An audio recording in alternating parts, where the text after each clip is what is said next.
الحمدللہ والصلاة والسلام علی رسول اللہ وعلی آلہ وصحبہ ومن والاہ اما بعد۔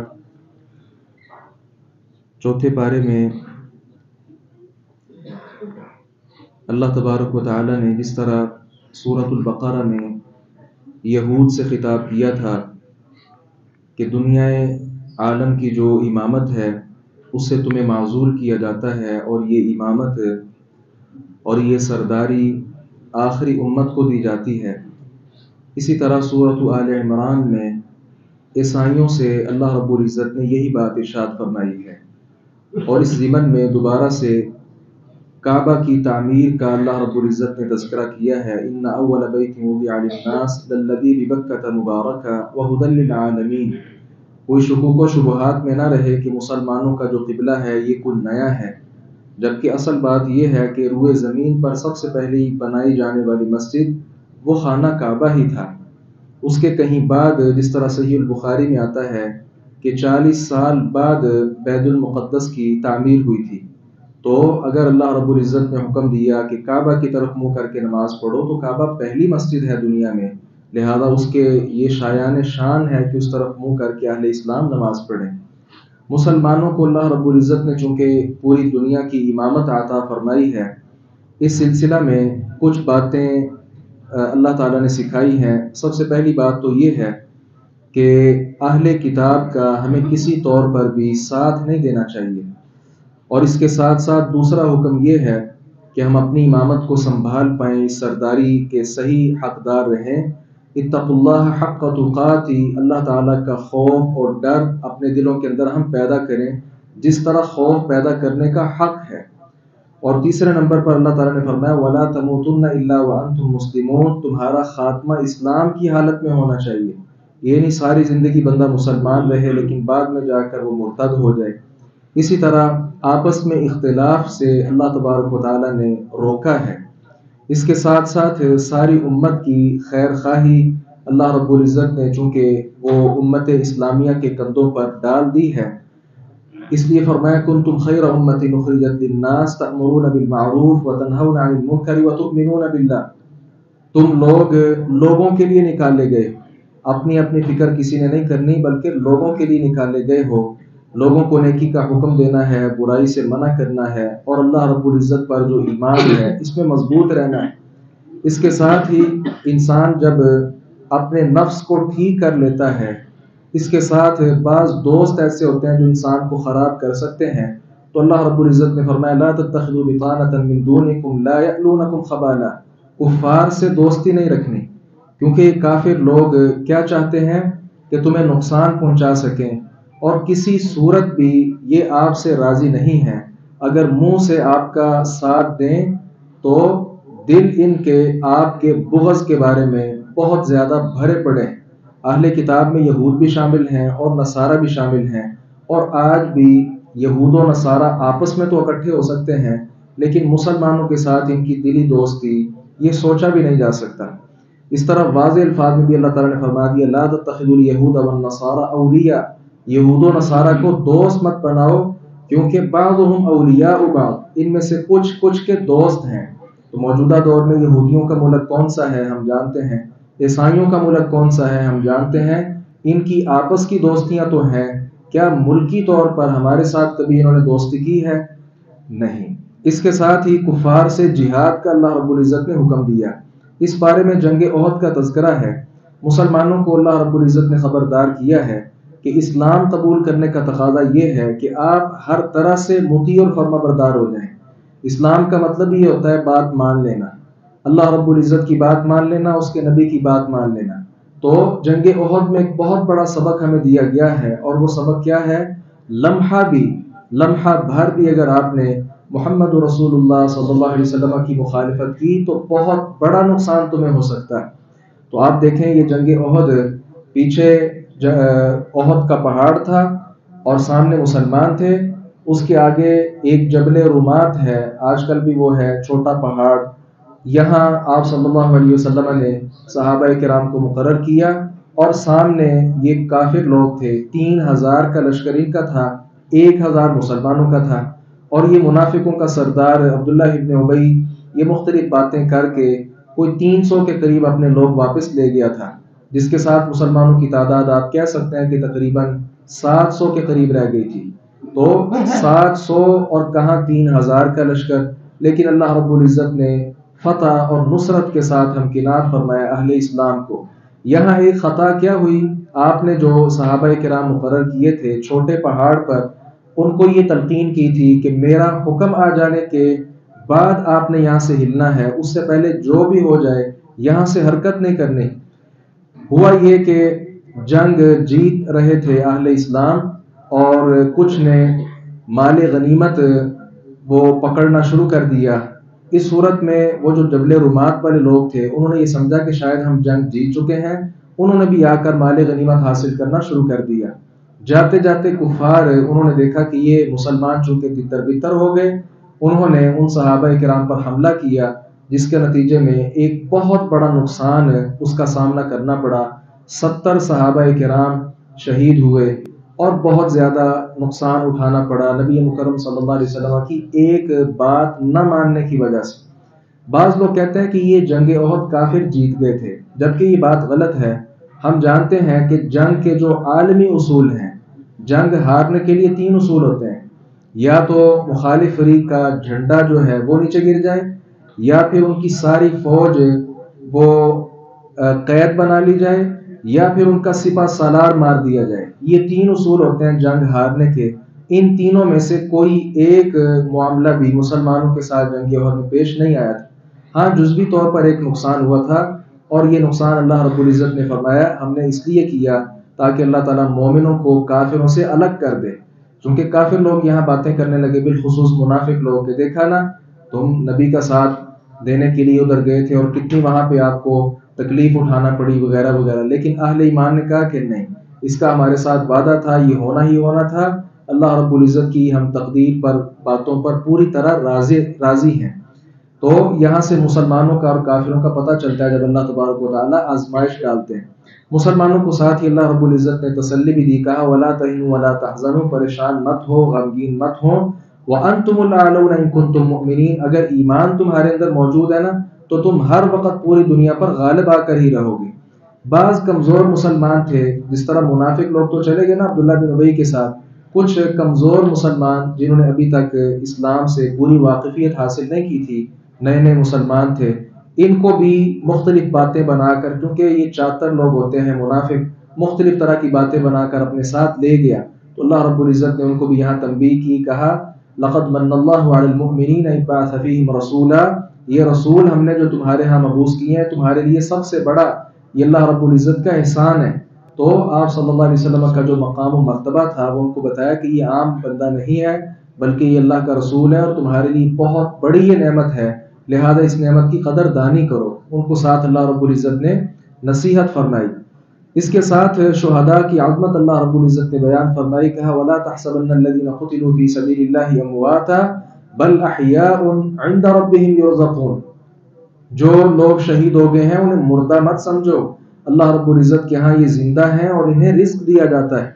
اب اس کا مطلب ایک ہے کہ میں کروں کوئی اور کرے، ایک ہے خود نبی مکرم صلی اللہ علیہ وسلم نے اس کا مطلب بتا دیا۔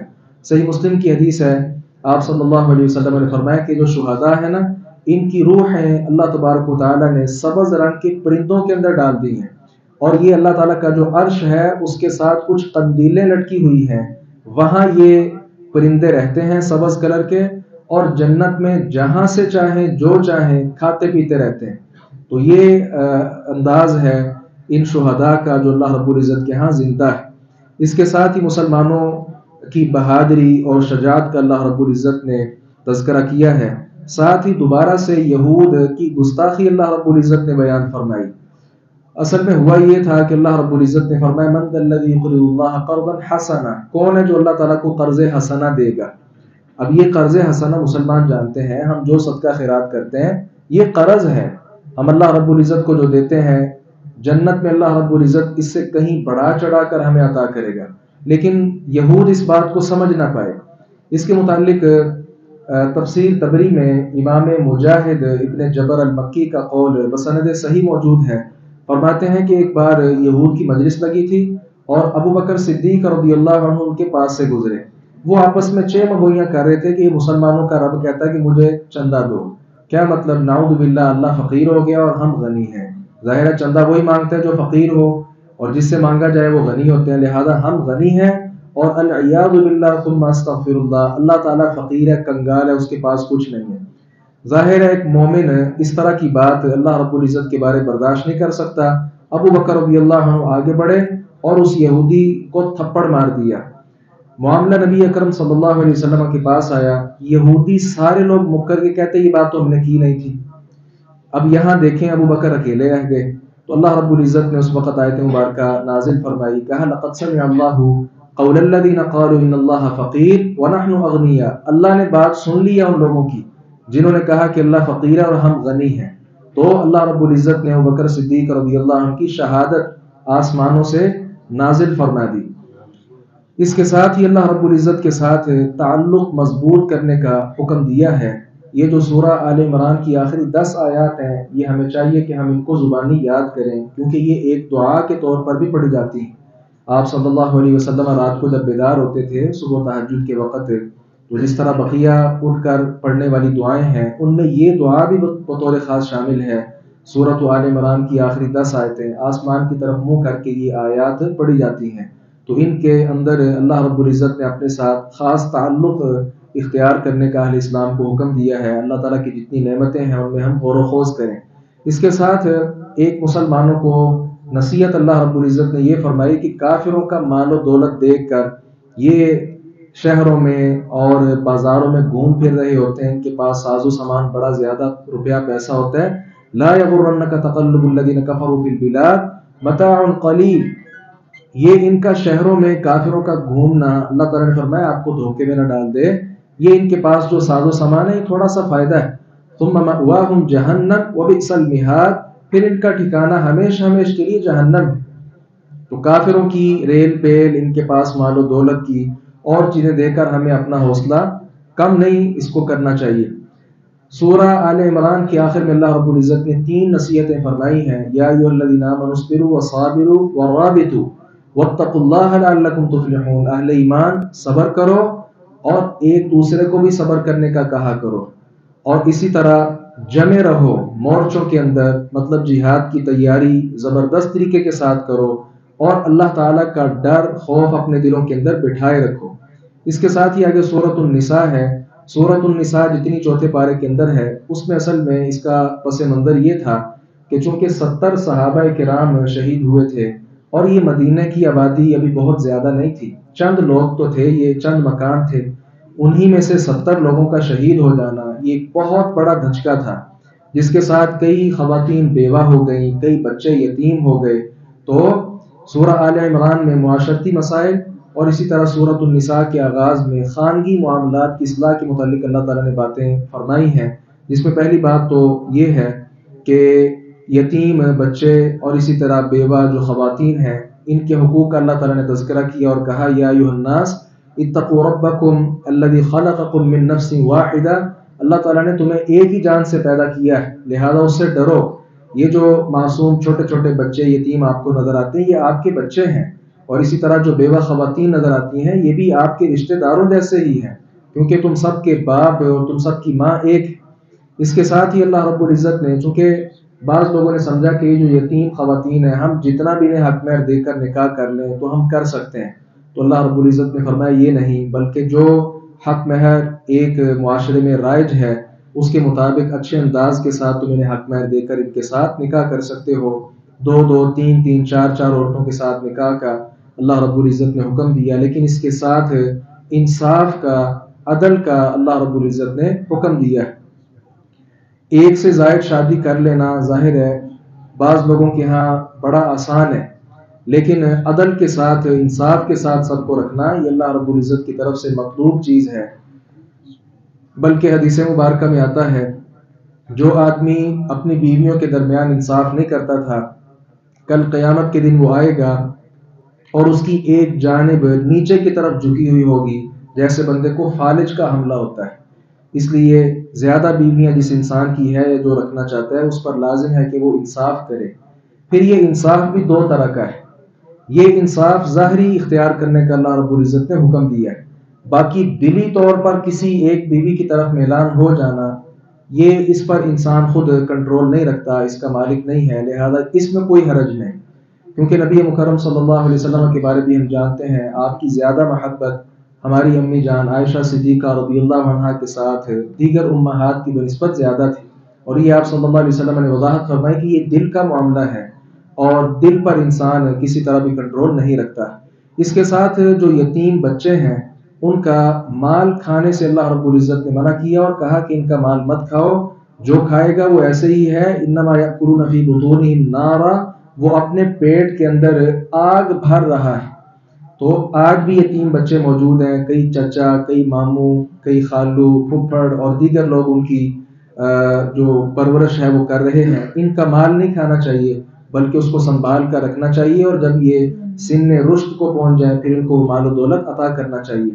ہاں جو بہت زیادہ فقیر آدمی ہو اس کے لیے اللہ تعالیٰ نے اجازت دی ہے کہ چلیں معروف طریقے کے ساتھ وہ یتیم کا مال کھا سکتا ہے۔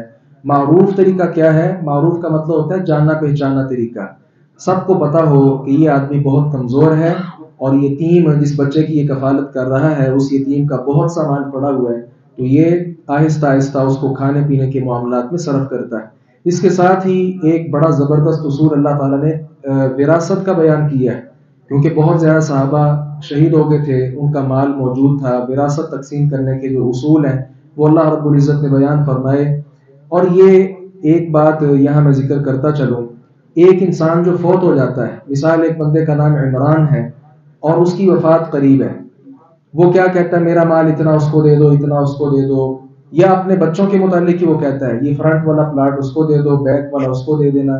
یہ ساری باتیں فضول ہیں جو وہ کہتا ہے، کیونکہ اب یہ مال اس کا رہا نہیں۔ یہ مال ملکیت ہوتی ہے نا، جو انسان فوت ہو جائے اس کا مال اب وہ نہیں ہے، اس کے متعلق وہ کچھ بھی نہیں کہہ سکتا کہ اس میں یہ کرو اور یہ نہ کرو۔ جب تک اس کے پاس صحت موجود تھی، توانا تھا، اپنے مال میں جو چاہتا کرتا، لیکن اب وہ بستر مرگ پر لیٹا ہوا ہے، فلاں اس کو اتنا دے دو، اس کا نہیں، اس کے متعلق صرف ایک وہ چیز اختیار کر سکتا ہے اور وہ ہے وصیت۔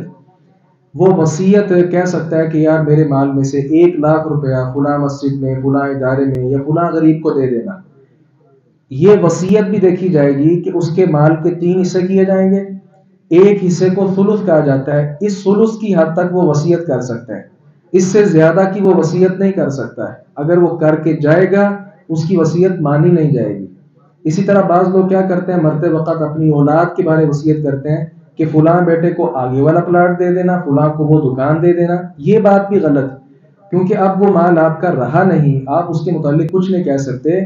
یہ اللہ تعالیٰ نے مال آپ کے بچوں کو، آپ کے ورثاء کو دے دیا ہے، اور اس کے سارے حصے اللہ تعالیٰ نے سورۃ النساء کے آغاز میں بیان کر دیے ہیں، کس کو کتنا ملنا ہے، کس کو کتنا نہیں ملنا، یہ ساری چیزیں تفصیل کے ساتھ اللہ تعالیٰ نے بیان کر دی۔ تو وراثت کے معاملے میں یہ کہنا کہ بھائی بہنوں کو حصہ نہیں دیتے وغیرہ وغیرہ، بھائی بھائیوں کا حصہ تھا ہی کیسے؟ بھائی کا حصہ تو اتنا ہے جس کا شریعت جتنا شریعت نے اس کے لیے مقرر کر دیا، باقی جس بہن کے حصے پر وہ قابض ہے وہ تو اس کا حصہ تھا ہی نہیں، وہ کیسے بہن کا حصہ اپنے پاس رکھتا ہے اور پھر لوگوں سے کہتا ہے کہ میں نے اس کو دیا؟ بھائی تم کون ہوتے ہو دینے والے؟ یہ تو اس کے باپ کا حصہ تھا جو اس کے باپ کی وراثت سے اللہ رب العزت نے اس کو عطا کیا ہے۔ بھائی اپنی اس کے اوپر چودراہٹ بنائے یا کسی طرح بھی اس کے اوپر اپنی ملکیت کا اظہار کرے، یہ بہت بڑی غلطی ہے، اور یہ ہمارے معاشرے کے اندر جو بڑے بڑے گناہ پائے جاتے ہیں ان میں سے یہ ایک گناہ ہے۔ ہم میں سے کتنے لوگ ایسے کہتے ہیں کہ یار پتہ کیا ہے، میرے والد فوت ہو گئے ہیں، ان کا جو مکان تھا اس مکان میں آج کل میں رہتا ہوں، اب مجھے اپنی بہنوں کا حصہ دینا ہے۔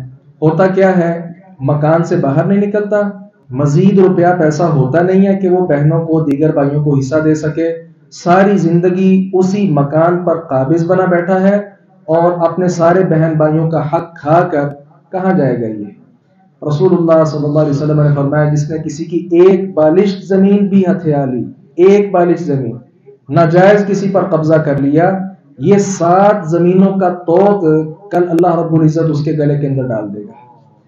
ایک بورا اٹھانا مشکل ہوتا ہے، عمر تھوڑی سی ڈھل جائے، 40 کلو کا 50 کلو کا توڑا اٹھانا اپنے کندھوں پر کتنا مشکل ہوتا ہے، اور کہاں یہ ساری زمین اور اس جیسی 6 اور زمینیں، 7 زمینوں کا توق پہنتا پھرتا بندہ اچھا لگتا ہے؟ بھائی آپ کہتے ہیں کہ میں کیا کروں، آپ یہ مکان فروخت کریں، جس کا جو حصہ ہے اس کو ادا کریں، خود رینٹ پہ چلے جائیں، دوبارہ کمائیں، اپنا مال و دولت بنائیں، اور دوبارہ اللہ آپ کو توفیق دے گا، پھر اپنا مکان خرید لیجئے گا۔ یہ کیسے ہوا کہ یہ اب مکان میں اپنے پاس ہی رکھنا ہے، اور مرتے تک جب ساری بہنیں بھی فوت ہو جائیں گی، چھوٹے بھائی بھی سارے لاغر ہو جائیں گے، اور اس وقت اس کو فکر ہے کہ یہ مکان تو میرا نہیں تھا، مجھے کیا کرنا چاہیے۔ یہ ہمارے معاشرے کے اندر بہت بڑی غلطی ہے۔ اگر اولاد کہے بھی، بہن بھائی آپس میں کہیں بھی کہ کوئی بات نہیں، بڑا رکھ لے، فلاں رکھ لے، پھر بھی نہیں رکھنا چاہیے۔ اللہ تعالیٰ نے فرمایا مما قل منہ او کثر، تھوڑا ہو یا زیادہ ہو، یہ حصے نصیبا مفروضا، اللہ تعالیٰ نے فرض کر دیے ہیں یہ حصے، جس کا جو حصہ بنتا ہے اس کو وہ حصہ ادا کیا جائے گا۔ اس کے ساتھ ہی اللہ تعالیٰ نے آخر میں جو محرم خواتین ہیں ان کا تذکرہ کیا، جن کے ساتھ بندہ نکاح نہیں کر سکتا۔ تو ایک تو ابدی حرام رشتے ہوتے ہیں، جیسے والدہ ہے، بہن ہے، بیٹی ہے، خالہ ہے، پھپھو ہے، اور اس طرح کے جو سارے رشتے ہیں یہ ابدی حرام ہوتے ہیں، ان کے ساتھ کسی صورت نکاح نہیں ہو سکتا۔ اور کچھ ہوتے ہیں جو عارضی طور پر حرام ہوتے ہیں، جیسا کہ آپ نے شادی کی، آپ کی بیوی کی جو بہن ہے اس کے ساتھ جب تک آپ اس خاتون کے نکاح میں ہیں آپ اس کے ساتھ نکاح نہیں کر سکتے، اس کی خالہ کے ساتھ نکاح نہیں کر سکتے، اس کی پھوپھی کے ساتھ نکاح نہیں کر سکتے۔ ہاں اگر آپ کی بیوی فوت ہو گئی، طلاق کا معاملہ بن گیا، علیحدگی ہو گئی، اس کے بعد آپ چاہیں اس کی بہن سے، اس کی خالہ سے یا پھوپھی وغیرہ سے نکاح کر سکتے ہیں۔ تو یہ اللہ رب العزت نے اصل میں جو اندر کے گھریلو معاملات ہیں ان کے متعلق نصیحت فرما کر مسلمانوں کو اندرونی طور پر مضبوط کرنا چاہا، تاکہ اندرونی بنیادیں مضبوط ہوں اور پھر کافروں کے خلاف یہ لوگ لڑ سکیں۔ اللہ تعالیٰ سے دعا ہے باری تعالیٰ حق بات کو سمجھنے اور اس پر عمل پیرا ہونے کی توفیق عطا فرمائے۔ وآخر دعوانا الحمدللہ۔